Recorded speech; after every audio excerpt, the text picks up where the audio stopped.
Chapter 5 of Treasure Island. Treasure Island by Robert Louis Stevenson.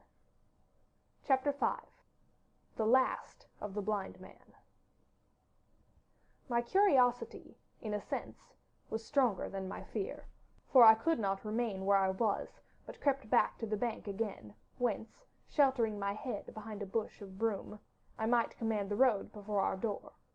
I was scarcely in position ere my enemies began to arrive, 7 or 8 of them, running hard, their feet beating out of time along the road, and the man with the lantern some paces in front. 3 men ran together, hand in hand, and I made out, even through the mist, that the middle man of this trio was the blind beggar. The next moment his voice showed me that I was right. "Down with the door!" he cried. "Aye, sir!" answered 2 or 3, and a rush was made upon the Admiral Benbow, the lantern-bearer following, and then I could see them pause, and hear speeches passed in a lower key, as if they were surprised to find the door open. But the pause was brief, for the blind man again issued his commands. His voice sounded louder and higher, as if he were afire with eagerness and rage. In! He shouted, and cursed them for their delay. 4 or 5 of them obeyed at once, 2 remaining on the road with the formidable beggar. There was a pause, then a cry of surprise, and then a voice shouting from the house, "Bill's dead!" But the blind man swore at them again for their delay. "Search him, some of you shirking lubbers, and the rest of you aloft and get the chest!" he cried. I could hear their feet rattling up our old stairs, so that the house must have shook with it. Promptly afterwards, fresh sounds of astonishment arose.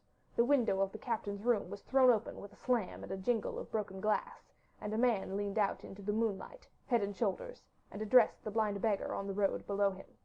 "Pew!" he cried. "They've been here before us. Someone's turned the chest out alow and aloft." "Is it there?" roared Pew.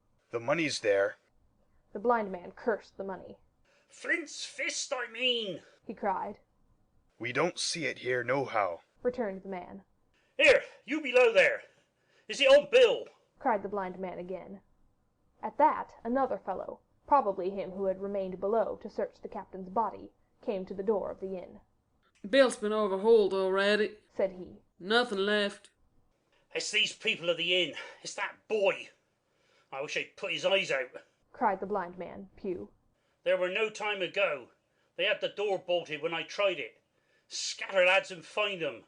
"Sure enough, they left their glim here," said the fellow from the window. "Scatter and find them, rout the house out," reiterated Pew, striking with his stick upon the road. Then there followed a great to-do through all our old inn, heavy feet pounding to and fro, furniture thrown over, doors kicked in, until the very rocks re-echoed, and the men came out again, one after another, on the road, and declared that we were nowhere to be found. And just the same whistle that had alarmed my mother and myself over the dead captain's money was once more clearly audible through the night, but this time twice repeated. I had thought it to be the blind man's trumpet, so to speak, summoning his crew to the assault, but now I found that it was a signal from the hillside towards the hamlet, and from its effect upon the buccaneers, a signal to warn them of approaching danger. "There's Dirk again," said one. "Twice. We'll have to budge, mates." "Budge, you skulk!" cried Pew. "Dirk was a fool and a coward from the first. You wouldn't mind him. They must be close by, they can't be far. You have your hands on it. Scatter and look for them dogs. Oh, shiver my soul," he cried. "if I had eyes." This appeal seemed to produce some effect, for 2 of the fellows began to look here and there among the lumber, but half-heartedly, I thought, and with half an eye to their own danger all the time, while the rest stood irresolute on the road. "You have your hands on thousands, you fools, and you hang a leg.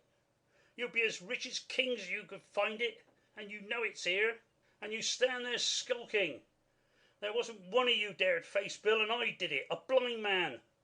And I'm to lose my chance for you. I'm to be a poor crawling beggar sponging for rum, while I might be rolling in a coach. If you had the pluck of a weevil in a biscuit, you'd catch him still." "Hang it, Pew, we've got the doubloons," grumbled one. "They might have hid the blessed thing," said another. "Take the George, Pew, and don't stand there squalling." Squalling was the word for it. Pugh's anger rose so high at these objections, till, at last, his passion completely taking the upper hand, he struck at them right and left in his blindness, and his stick sounded heavily on more than one. These, in their turn, cursed back at the blind miscreant, threatened him in horrid terms, and tried in vain to catch the stick and wrest it from his grasp. This quarrel was the saving of us, for while it was still raging, another sound came from the top of the hill on the side of the hamlet, the tramp of horses galloping. Almost at the same time, a pistol shot, flash, and report came from the hedge side, and that was plainly the last signal of danger, for the buccaneers turned at once and ran, separating in every direction, one seaward along the cove, one slant across the hill, and so on, so that in half a minute not a sign of them remained but Pugh. Him they had deserted, whether in sheer panic or out of revenge for his ill words and blows, I know not, but there he remained behind, tapping up and down the road in a frenzy, and groping and calling for his comrades. Finally he took a wrong turn, and ran a few steps past me, towards the hamlet, crying, "Johnny! Black Dog! Dirk!" and other names. "You won't leave old Pugh, mates? Not old Pugh?" Just then the noise of horses topped the rise, and 4 or 5 riders came in sight in the moonlight, and swept at full gallop down the slope. At this Pugh saw his error, turned with a scream, and ran straight for the ditch, into which he rolled. But he was on his feet again in a second, and made another dash, now utterly bewildered, right underneath the nearest of the coming horses. The rider tried to save him, but in vain. Down went Pugh with a cry that rang high into the night, and the 4 hoofs trampled and spurned him and passed by. He fell on his side, then gently collapsed upon his face, and moved no more. I leapt to my feet and hailed the riders. They were pulling up, at any rate, horrified at the accident, and I soon saw what they were. One, tailing out behind the rest, was a lad that had gone from the hamlet to Dr. Livesey's. The rest were revenue officers, whom he had met by the way, and with whom he had had the intelligence to return at once. Some news of the lugger in Kit's Hole had found its way to Supervisor Dance, and set him forth that night in our direction, and to that circumstance my mother and I owed our preservation from death. Pugh was dead, stone dead. As for my mother, when we had carried her up to the hamlet, a little cold water and salts and that soon brought her back again, and she was none the worse for her terror, though she still continued to deplore the balance of the money.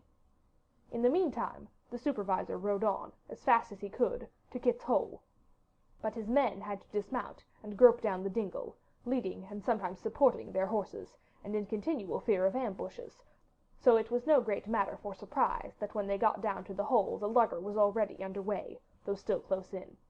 He hailed her. A voice replied, telling him to keep out of the moonlight or he would get some lead in him, and at the same time a bullet whistled close by his arm. Soon after, the lugger doubled the point and disappeared. Mr. Dance stood there, as he said, "Like a fish out of water," and all he could do was to dispatch a man to B, to warn the cutter. "And that," said he, "is just about as good as nothing. They've got off clean, and there's an end. Only," he added, "I'm glad I trod on Master Pugh's corns." For by this time he had heard my story. I went back with him to the Admiral Benbow, and you cannot imagine a house in such a state of smash. The very clock had been thrown down by these fellows in their furious hunt after my mother and myself, and though nothing had actually been taken away except the captain's money bag and a little silver from the till, I could see at once that we were ruined. Mr. Dance could make nothing of the scene. "They got the money, you say? Well then, Hawkins, what in fortune were they after? More money, I suppose?" "No, sir, not money, I think," replied I. "In fact, sir, I believe I have the thing in my breast pocket, and to tell you the truth I should like to get it put in safety." "To be sure, boy. Quite right," said he. "I'll take it, if you like." "I thought perhaps Dr. Livesey—" I began. "Perfectly right," he interrupted very cheerily. "Perfectly right. A gentleman and a magistrate. And now I come to think of it, I might as well ride round there myself and report to him, or Squire. Master Pugh's dead, when all's done. Not that I regret it, but he's dead, you see, and people will make it out against an officer of His Majesty's revenue, if make it out they can. Now, I'll tell you, Hawkins, if you like, I'll take you along." I thanked him heartily for the offer, and we walked back to the hamlet where the horses were. By the time I had told my mother of my purpose, they were all in the saddle. "Dogger," said Mr. Dance. "you have a good horse. Take up this lad behind you." As soon as I was mounted, holding on to Dogger's belt, the supervisor gave the word, and the party struck out at a bouncing trot on the road to Dr. Livesey's house. End of chapter 5.